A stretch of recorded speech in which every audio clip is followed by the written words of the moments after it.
Good morning, kabayan.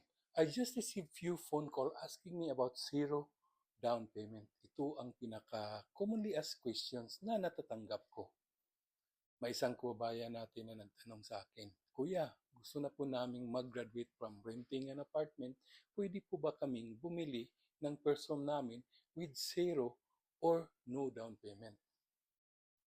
My honest answer is no.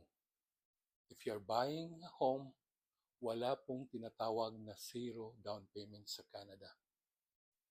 All banks, mortgage lender, and mortgage insurer require at least 5% down payment para makapag-qualify ka sa high ratio mortgage.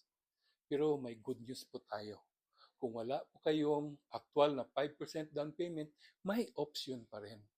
Ito ang tinatawag na Flex Mortgage Program, kung saan pwedeng hiramin ang funds for your down payment as long as maganda ang credit standing mo at pasado ka sa qualification. Kung gusto ninyong malaman kung qualified kayo sa Flex Mortgage Program, call or text me at 780-807-7053. Salamat po, and I'll be happy to help you own your first home. See you soon.